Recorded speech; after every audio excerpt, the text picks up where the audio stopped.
बहुत समय पुरानी बात है। एक बहुत घना जंगल हुआ करता था। एक बार किन्हीं कारणों से पूरे जंगल में भीषण आग लग गई। सभी जानवर देख के डर रहे थे कि अब क्या होगा।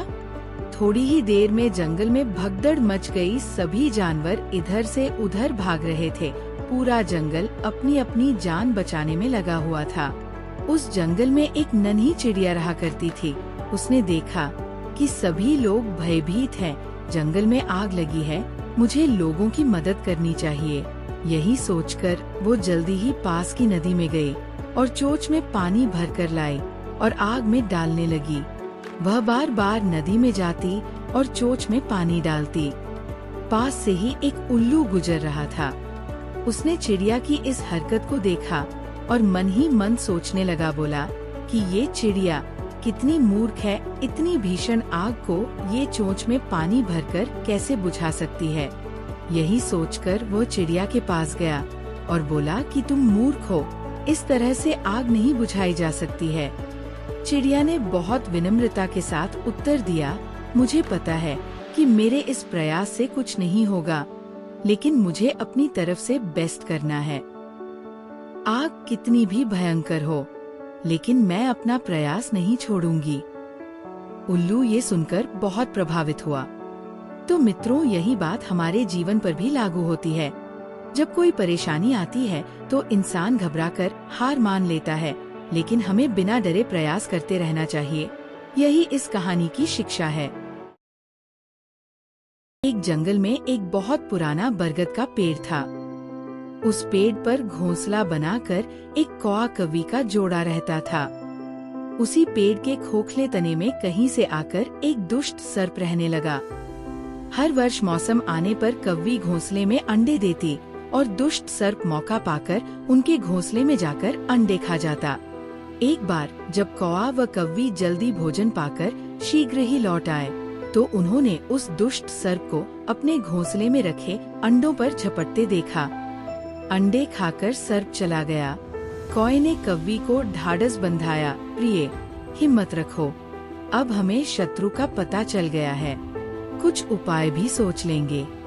कौए ने काफी सोचा विचारा और पहले वाले घोंसले को छोड़ उससे काफी ऊपर वाले टहनी पर घोंसला बनाया और कौवी से कहा, यहाँ हमारे अंडे सुरक्षित रहेंगे।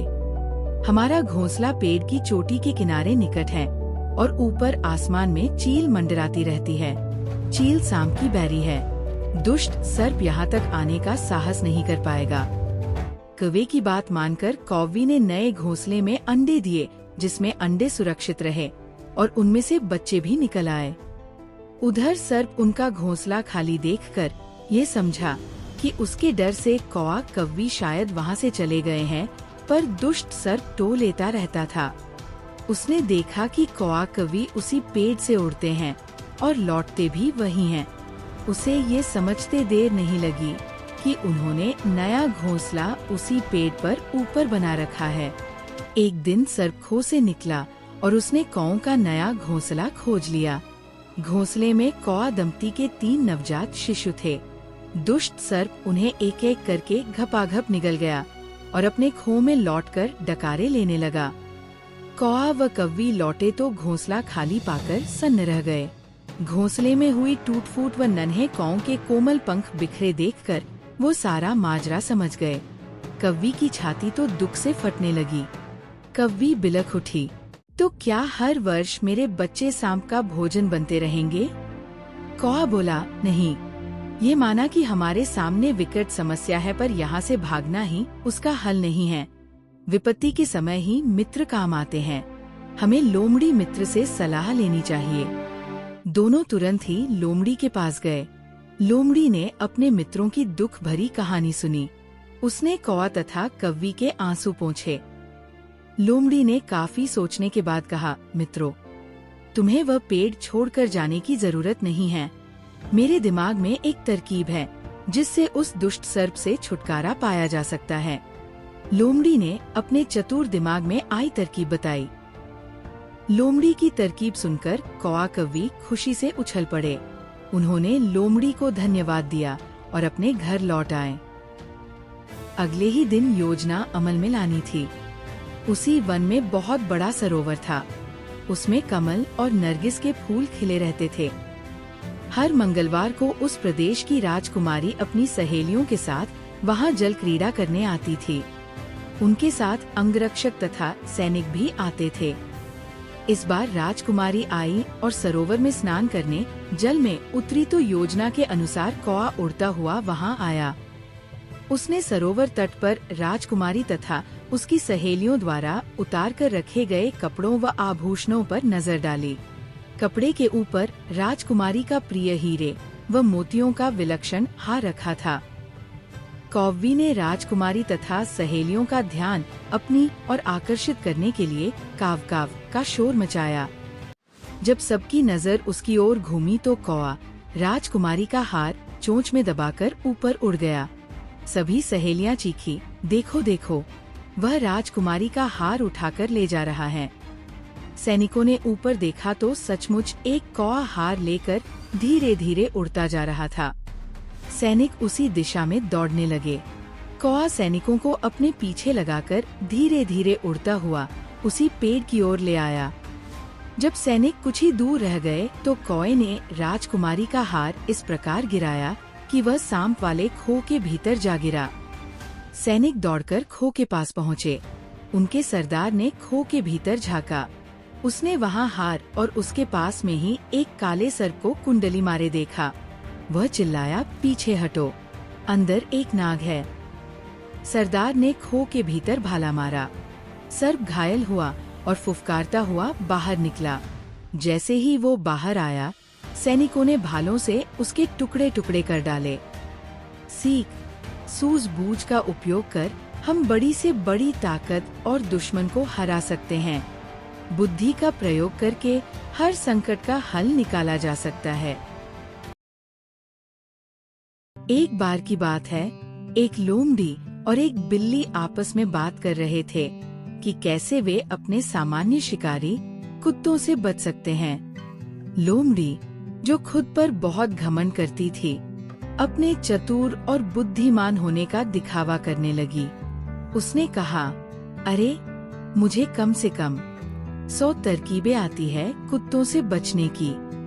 ये सुनकर बिल्ली असुरक्षित और हीन महसूस करने लगी और उसने स्वीकार किया कि उसे केवल एक ही तरकीब पता है जिससे वह कुत्तों से बच सकती है। बिल्ली ने कहा, मुझे तो बस एक ही तरकीब आती है कुत्तों से बचने की। तुम मुझे अपनी कुछ तरकीबें सिखा दो। लोमड़ी ने गंभीर स्वर में जवाब दिया, कभी जब मेरे पास समय होगा तो मैं तुम्हें कुछ आसान तरकीबें सिखा दूंगी। तभी उनकी बातचीत के बीच में उन्होंने दूर से कुत्तों के भौंकने की आवाज सुनी। धीरे धीरे भौंकने की आवाज तेज होती गई, क्योंकि कुत्ते उनकी ओर बढ़ने लगे। वे लोमड़ी और बिल्ली के बहुत करीब आ गए। ये देखते ही बिल्ली ने अपनी एकमात्र तरकीब का इस्तेमाल किया और एक पेड़ पर चढ़ गई, जो कुत्तों की पहुंच से बाहर था। उसने पेड़ पर से लोमड़ी को देखा, जो 100 तरकीबों की बात कर रही थी, लेकिन अब भ्रमित थी कि कौन सी तरकीब अपनाए। बिल्ली ने ऊपर से लोमड़ी को पुकारा और पूछा, तुम्हारी 100 तरकीबों में से कौन सी तरकीब अपनाने जा रही हो? लेकिन बेचारे लोमड़ी ने पेड़ के नीचे बैठकर सोचना शुरू कर दिया कि वह कुत्तों से बचने के लिए कौन सी तरकीब अपनाए। इससे पहले कि वह कोई निर्णय ले पाती, कुत्ते वहां पहुंच गए। उन्होंने लोमड़ी पर हमला किया और उसे टुकड़ों में फाड़ डाला। इस कहानी की शिक्षा है, ये बेहतर है कि आपके पास एक ऐसा योजना हो जिसे आपने आजमाया हो, बजाय इसके कि आपके पास सैकड़ों योजनाएं हों जिन्हें आपने कभी आजमाया ही न हो। एक घने जंगल में नदी के किनारे एक बड़ा फलदार पेड़ था। इस पेड़ पर एक चतुर बंदर रहता था, जो रोज ताजे फल खाकर अपना पेट भरता था। नदी में रहने वाला एक मगरमच्छ, जिसका नाम गोटू था, अक्सर बंदर से मिलने आता और बंदर उसे भी फल खिलाता। धीरे धीरे वे अच्छे दोस्त बन गए। लेकिन एक दिन मगरमच्छ की पत्नी ने उससे बंदर का दिल लाने की फरमाइश की। वह कहती थी, अगर बंदर इतने रसीले फल खाता है तो उसका दिल भी बहुत स्वादिष्ट होगा। मगरमच्छ अपनी पत्नी की बात सुनकर दुविधा में पड़ गया। वह अपने दोस्त बंदर को धोखा देने का विचार कर रहा था, लेकिन उसका मन भी इस बात से दुखी था। अगले दिन मगरमच्छ ने बंदर को अपनी पत्नी से मिलवाने का बहाना बनाकर नदी के पार आमंत्रित किया। बंदर, जो स्वभाव से भोला और दयालु था, तुरंत तैयार हो गया। जैसे ही वे नदी के बीचों बीच पहुंचे, मगरमच्छ ने अपनी योजना का खुलासा किया। बंदर चौंक उठा, लेकिन उसने तुरंत अपनी बुद्धिमत्ता का इस्तेमाल किया। ओह, मैं तो अपना दिल पेड़ पर ही छोड़ आया, बंदर ने कहा। मुझे वापस पेड़ पर ले चलो ताकि मैं अपना दिल ला सकूं। मगरमच्छ, जो थोड़ा सीधा साधा था, बंदर की बातों में आ गया और उसे वापस पेड़ तक ले गया। जैसे ही वे पेड़ के पास पहुंचे, बंदर फुर्ती से पेड़ पर चढ़ गया और मगरमच्छ से बोला, तुम मेरे सच्चे दोस्त थे, लेकिन तुमने धोखा देने की कोशिश की। दिल तो हमेशा शरीर में ही होता है। ये तो मैंने तुमसे बचने के लिए कहा था। मगरमच्छ को अपनी गलती का एहसास हुआ और वह शर्मिंदा हो गया।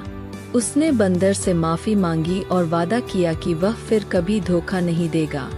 बंदर ने मगरमच्छ को माफ कर दिया, लेकिन उसने सावधानी बरतने का फैसला किया। नैतिक शिक्षा। यह कहानी हमें सिखाती है कि धोखा देना कभी भी उचित नहीं होता और सच्ची दोस्ती का महत्व बहुमूल्य होता है।